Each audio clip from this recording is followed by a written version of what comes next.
Melody J. Cole lives in South Hutchinson, Kansas with her fur team and full whiskers. She became a first-time author and self-publisher with her memoir, Sentiments of a Survivor, in 2020. She is a member of District 6 of the Kansas Authors Guild. She was honored in 2023 to join the team of Time-honored Productions, a team that includes a publisher, illustrators, poets, and many other published authors and artists. It has now grown into Time-honored Enterprises, and Melody looks forward to becoming one of the editors on the team as they continue to expand their services in Hutchinson, Kansas, and Wichita, Kansas. She enjoys spending time with friends and family, including her dad, whom she talks to almost every day, and gets together with as often as possible. She hopes to one day publish a series, Earl's Herbals, which is now being illustrated. Life is beautiful, according to Melody J. Cole. Hey everybody, welcome back to the Author on Wheels podcast. I'm your host, John Wood, author of A Fight to Survive, My Fight Continues, and the No Limits Writing Journal. We are finally getting ready to kick off Season 7, Episode 3 of our podcast. So grab a drink, pull up a chair, and get ready for the Author on Wheels podcast. And there's an ice cream truck.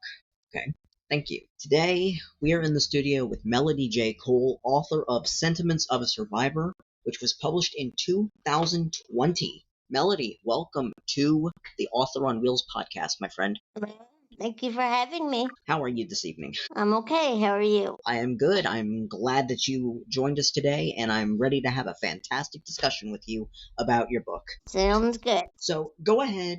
I'm going to give you the floor. Go ahead and tell me everything about how Sentiments of a Survivor started. Okay. In 2016, I was celebrating my first anniversary as a cancer survivor, and I had kept a journal with some notes and just various things that were happening and things I was feeling, and Mom was keeping a journal of medical things, the medications and all that sort of thing. She was really good about keeping records that way. And I had gotten this journal from one of my aunts.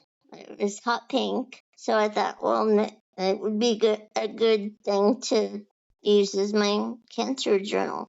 And so I did, and decided that I wanted to celebrate my first anniversary by starting to write my book. So I did that. Started that day. Took pretty much a month to write the rough draft, and added to it. Probably took some things away, but I certainly added to it a little bit. And then the rest of the time was spent trying to figure out who to publish with and finding an editor and all the lovely stuff that comes with publishing a book and authoring. Oh yes, that sounds amazing. I went through the similar experience myself, except it took me a little bit longer to do all that. It took me 2.5 years. Mm-hmm. It took me 4 years with this book. I didn't know there was nearly as much to it, and so trying to find the right way to do things took 4 years. I understand completely. Second, here we go. All right, you still there, Melody? Yes, I'm still here. Okay, it cut out there for a second. All right. Okay. So you've already told us a little bit about yourself. Describe the feeling you had when you published your first project. I was elated. Is a good word for it. I had worked on it, and I had written it so quickly, but then it took me a while to, like I said, figure out how to do the publishing right and finding an editor and finding out the right orders to do things. And life happened in between the writing and the publishing, so I had to take some time off to deal with things like that.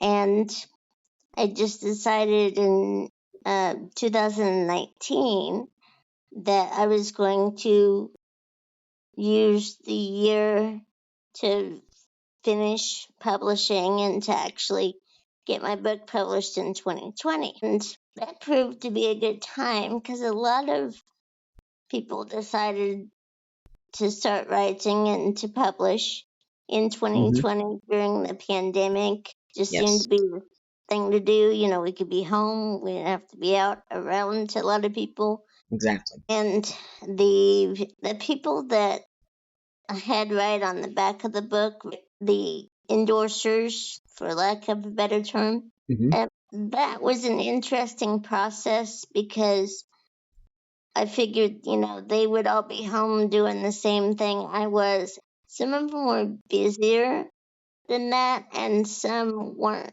Two of them had young kids that they still had to take care of and had to find care for them. Sorry, my clock is going off.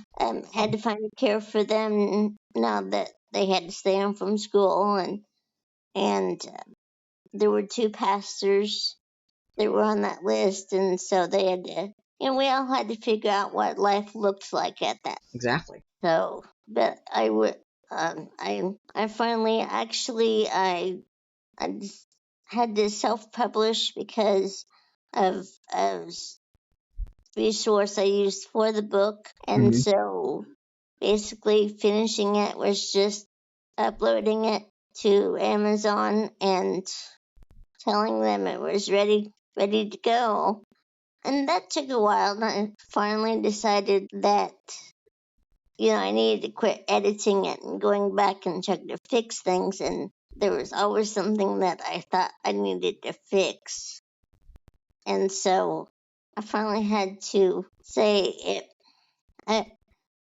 I've heard the term Gitmo, good enough to move on, and I had to tell myself it was at that point to be able to move on because I did want to hit my deadline, and I did, and I actually published a few days early because I didn't know if Amazon would actually hit the date or not, you know, because I hadn't used them before. What advice would you have for the people who are interested in writing a book or publishing their work? What would you say to them? I would say go for it.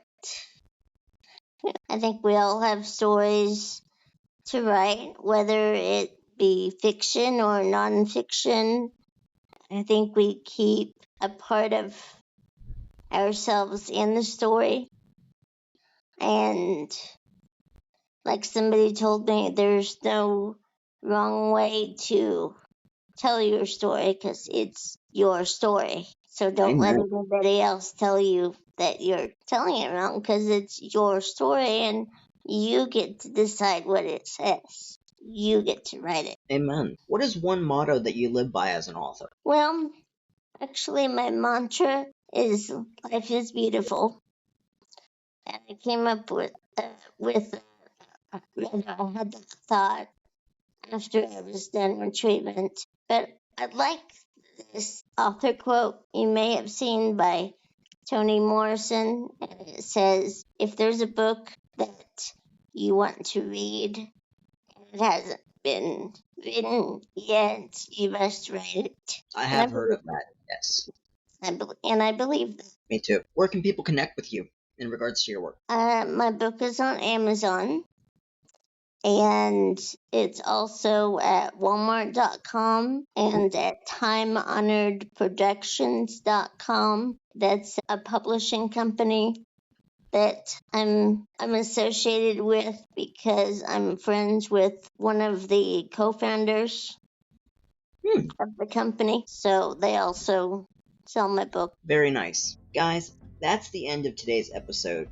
Thank you so much for tuning in. I'd like to thank our guest, Melody J. Cole, for joining us on the Author on Wheels podcast. And before we go, I'd like to impose a question. How are you telling your story? We all have a story to tell, and it's up to us to find our unique way of telling our story, because, as I always say, a story is only as good as the person telling it. So, with that being said, thank you for listening. We will see you on the next episode. Melody, thank you so much for joining us today. Thank you. Guys, we'll see you on the next episode.